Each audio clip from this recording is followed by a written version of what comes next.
شركة في البرتغال كانت المجموعة تعاملت معاها وقت انطلاقة اون تي في. اون تي في اون لايف. خلاص جو من يا ناس هتعرفوا تنفذوا ده؟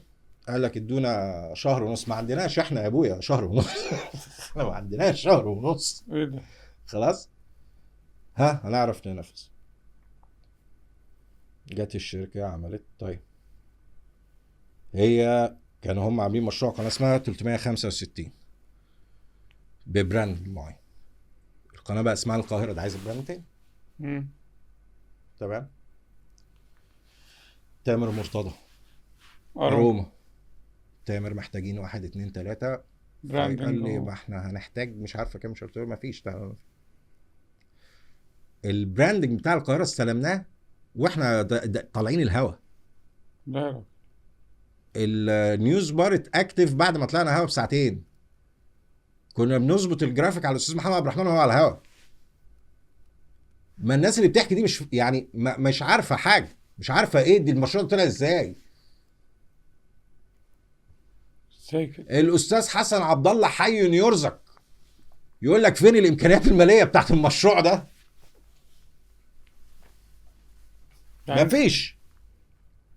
ما كانش عندك وقت وما عندكش امكانيات ماليه لا مرعبه. وقت لا وقت. وانا بستلم جايزة وزراء الاعلام العرب، شخصية مرموقة عشان ما نقولش اسماء دول، وهو بيسلم عليا قال لي انا عرفت ان انتوا شغالين بميزانية السوشيال ميديا بتاع قناة كذا. بتشيز احنا بنشتغل باقل من ميزانية السوشيال ميديا بتاعته، والنجاح ده كله والتواجد ده كله لان من غير كان فلوس. محطوط استراتيجي من الاول. خلاص الاستراتيجي دي ان احنا مش هنصرف في كذا وكذا وكذا، بس هنصرف على الشغل نفسه. فبناء عليه كنت بتسمع من العاصمة الفلانية هنا القاهرة عاصمة الخبر، من العاصمة الفلانية هنا القاهرة اه، عاصمة ما انا الخبر، عشان كده بقولك دي من فلوس. العاصمة الفلانية هنا القاهرة عاصمة الخبر. دي فلوس. فين خلاص بقى بتصرفها؟ انت ازاي ما عندكش فلوس وعرفت ما تعمل كده؟ فيش الكلام ده، ما فيش فلوس. يعني انا لو جيت انا اعمل لولا ان المكاتب دي. انا بص، ما انا في عز ما كنت بتهاجم و يعني was my own respect يعني. مم. حركات بلدي قوي. مم. بلدي. ليه بقى بلدي؟ لان انا وانا قاعد معاك دلوقتي لو حد كتب على السوشيال ميديا احمد الطهري بيجي لي نوتيفيكيشن مم. انا على سيستم معين. انت عندك شركه السيستم ده سيادتك بيروح جايب الشخص وعامل له اناليسز وشبكه علاقاته الاجتماعيه ايه والسيرفرات اللي طالعين منها منين.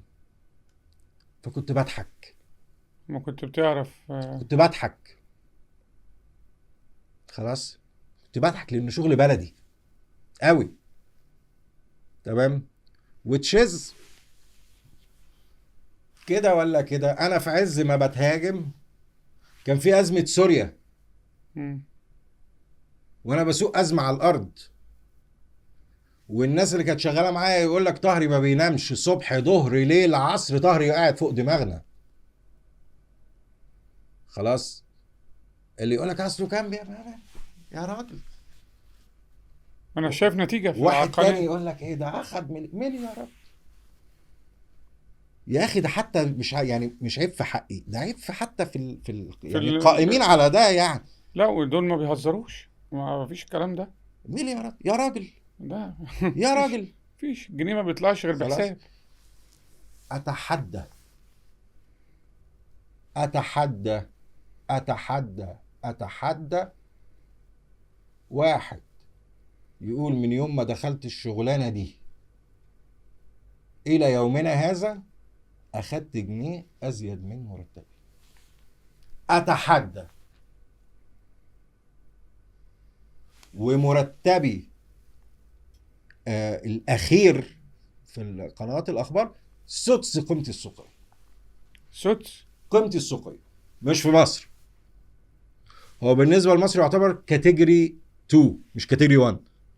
مش كاتيجوري 1 وانت رئيس قناه رئيس اخباريه؟ 4 قنوات اخبار وبرنامج تلفزيون وبرنامج كنت كاتيجوري راديو 2. بمرتب واحد كاتيجوري 2.